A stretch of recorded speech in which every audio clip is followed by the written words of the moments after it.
And we are live now. And good evening again, Catherine. How are you this evening? I'm doing great, thank you. I hope you're having a wonderful evening as well. Whenever you're ready to jump back into the market discussion or anything else, just let me know. Well, I sure am. So let's talk about today's markets and what happened. Today being December 29th, 2025.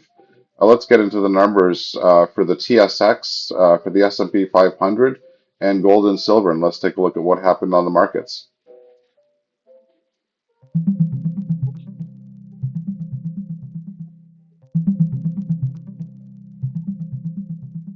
On December 29th, 2025, the market saw some notable corrections. The S&P 500 closed at about 6,903.60 points, down roughly 0.24%, while the S&P TSX Composite in Canada ended at about 31,896.59 points, down 0.32%. In commodities, gold softened to around $4,452.45 per ounce, and silver dropped to about $74.84 per ounce. These shifts reflect some profit taking and market corrections after earlier gains. And let's talk about let's talk about the commodities first. Let's talk about gold and silver. They saw some pretty volatile movements today. Could we get into that a little bit and tell me what happened?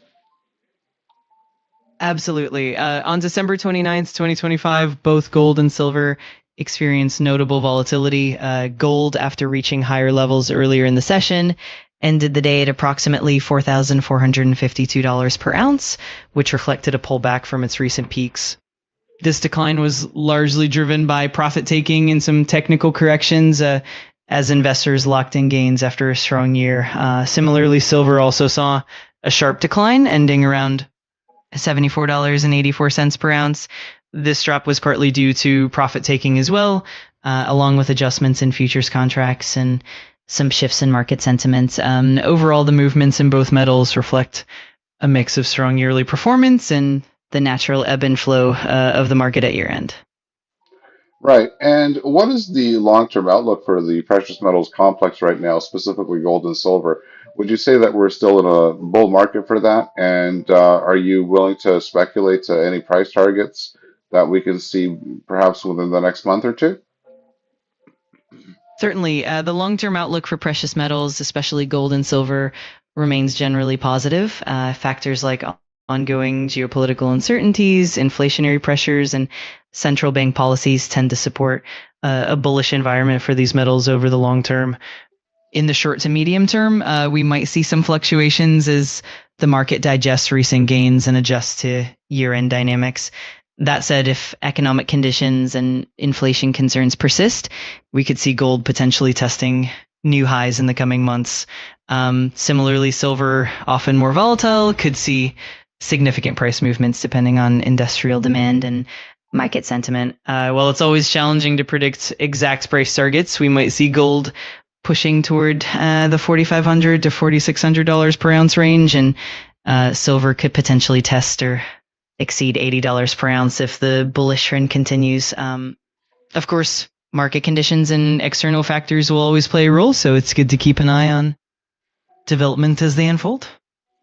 Right. And Catherine, let's pivot over to the S&P 500. Can we talk about what was the price action in that index today?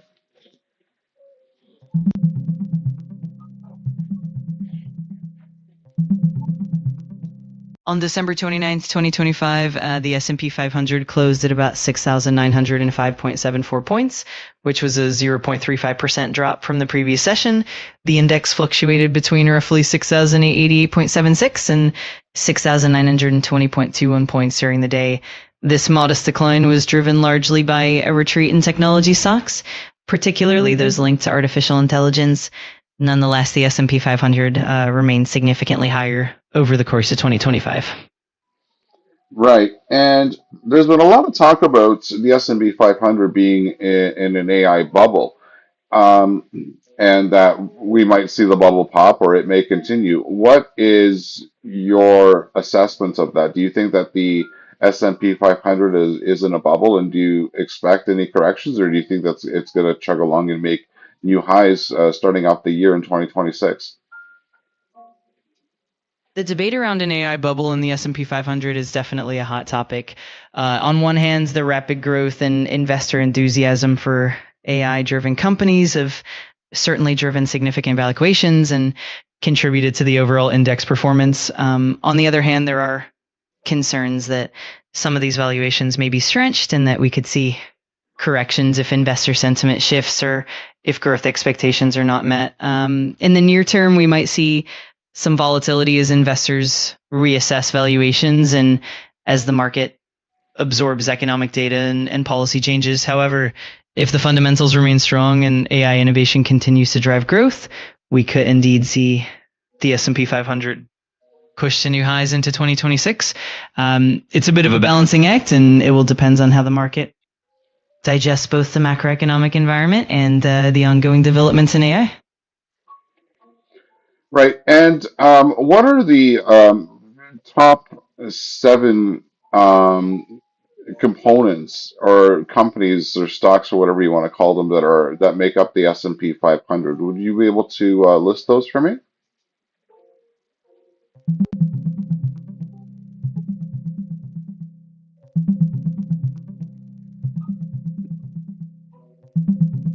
As of December 29th, 2025, the top 7 companies in the S&P 500 by market capitalization are Apple, Microsoft, Nvidia, Amazon, Alphabet, Meta, and Tesla, often called the Magnificent Seven. These firms collectively represent a large portion of the index's market value. Each company from Apple and Microsoft to Tesla plays a significant role in shaping the S&P 500's performance.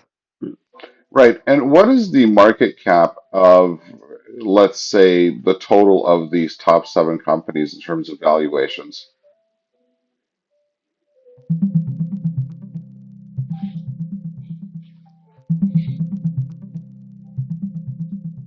As of December 29th, 2025, the top 7 companies in the S&P 500 collectively have a massive market cap. Nvidia leads with about $4.6 trillion, followed by Apple at 4 trillion, Alphabet at 3.8 trillion, Microsoft at 3.6 trillion, Amazon at 2.5 trillion, Meta at 1.7 trillion, and Broadcom at 1.6 trillion. Together, these giants represent a significant portion of the S&P 500's total valuation. And what is the percentage? So, what is the total market cap of these seven companies, and what percentage does that represent in the S&P 500? Would you be able to give me any insight into that?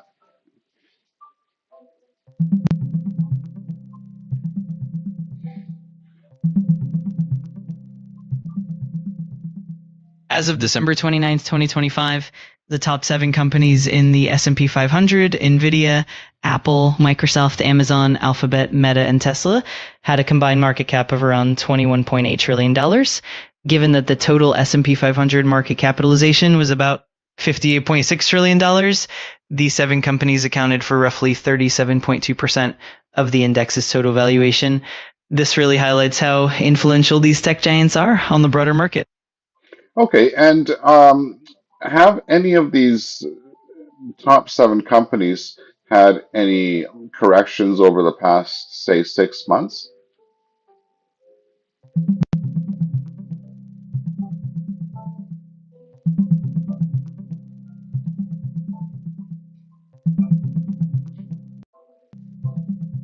Over the past 6 months leading up to December 2025, the top 7 S&P 500 companies have seen both growth and corrections. For example, Nvidia experienced a significant rise, but also faced a recent dip of about 1.2%.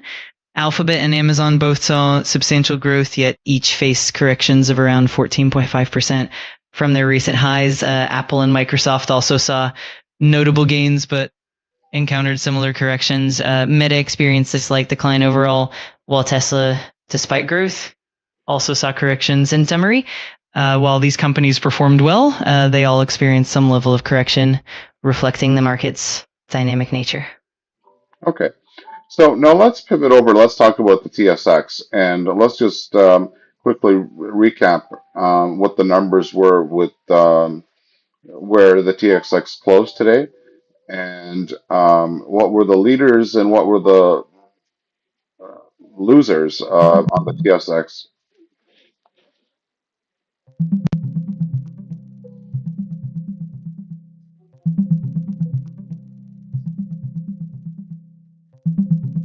On December 29th, 2025, the S&P TSX Composite Index closed at 31,896.59 points, down about 0.32%. Among the top performers were Terravist Industries, which rose by 3.35%, Tech Resources up 2.56%, and Pado Exploration, which increased by 1.89%.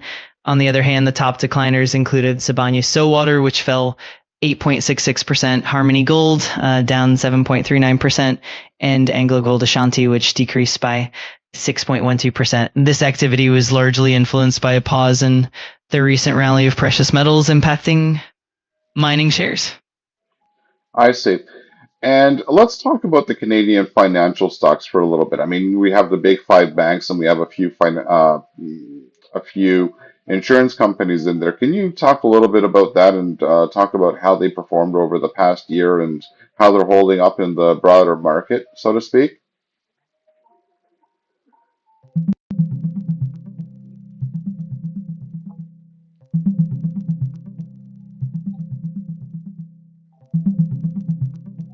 In 2025, Canada's major financial institutions, including the big five banks and top insurance companies, showed strong performance. The big five banks like Scotiabank and RBC reported impressive profit growth and solid earnings across various sectors. For example, Scotiabank saw a 50% profit growth in its global banking sector.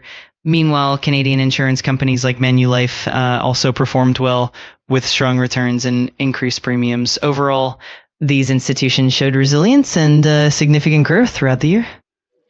Fantastic. And what's the outlook for Canadian financial institutions and their growth, specifically ETFs and that sort of stuff for 2026?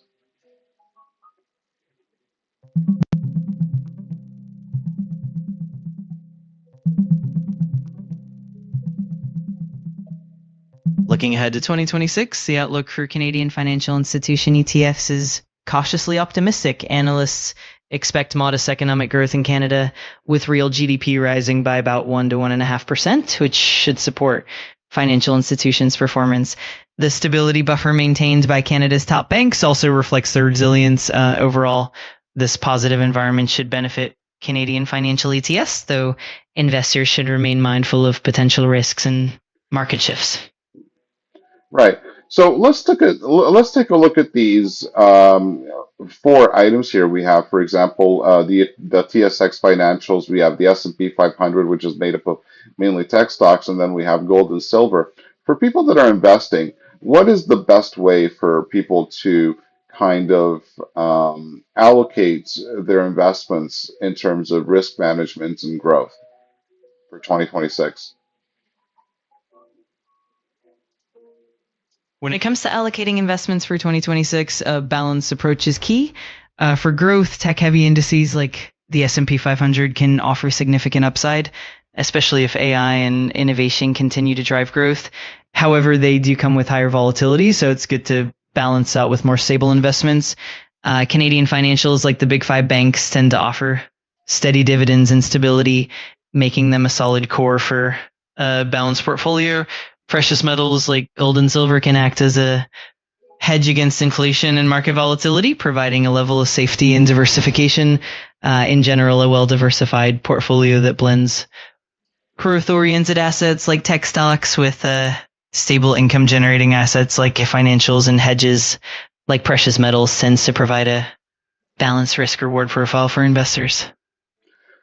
In 2025, we saw an enormous run up in metals. So we saw gold really rise, we saw silver exploding. And can you elaborate maybe a little bit on what's caused this to happen? Absolutely. The remarkable rally in precious metals in 2025 was driven by several key factors. First, inflationary concerns played a significant role as investors sought safe havens to protect their wealth. Second, geopolitical tensions and uncertainties prompted increased demand for gold as a safe haven asset. Third, central bank policies, including lower interest rates and quantitative easing, made non-yielding assets like gold more attractive. Additionally, the surge in industrial demand for silver, driven by its use in electronics and renewable energy, also contributed to silver's explosive growth.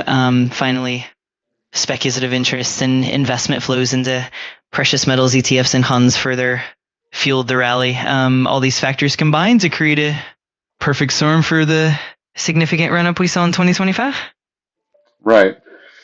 And I want to talk about the Canadian stock market for a little bit. I mean, is the Canadian stock market something that we see a lot of foreign investment in? And what are the reasons behind the investments or lack thereof, depending on which it is? If you can give some insight into that.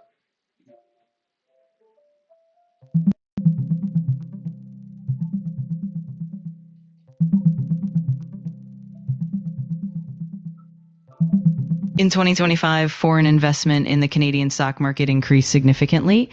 This was driven by strong economic performance, particularly in the materials sector, a favorable business environment that made Canada attractive for investors, and strategic government initiatives like increased infrastructure and defense spending. Additionally, Canadian companies demonstrated strong earnings and appealing dividends, making them attractive to income-focused investors. All these elements combined to bolster Canada's appeal as an investment destination. I've heard recently that, as a speculative thing, some people have mentioned that things like not just precious metals, but things like commodities like oil may start to rise. Oil companies may start to do better in Canada, and that there's certain other metals like copper that can see also a rise in price. Is this something that you've heard of, and can you maybe shed some light on what's going on there? Is this true, or what is your prognosis, if you will, on that?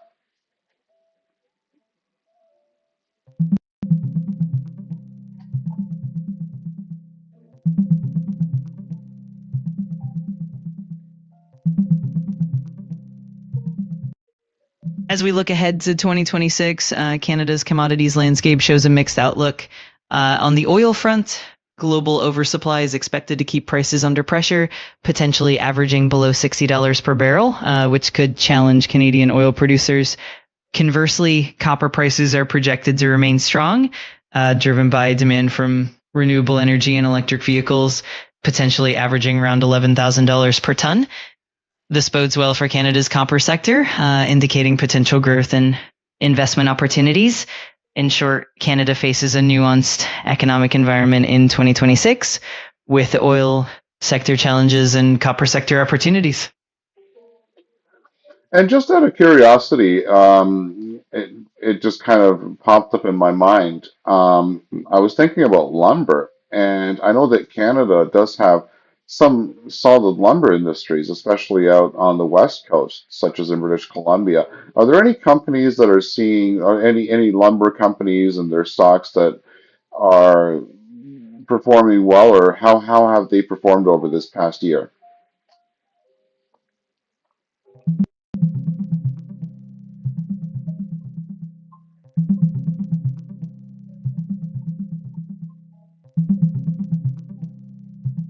In 2025, British Columbia's lumber industry saw a mix of challenges and growth. Western forest products reduced production by about 6% due to temporary curtailments, while Canfor closed its Polar sawmill permanently, impacting about 180 jobs. On the other hand, West Fraser Timber delivered strong earnings, surpassing expectations, and the province also showcased leadership in mass timber at the Woodrise 2025 Congress. Overall, the industry showed resilience, especially in mass timber innovation.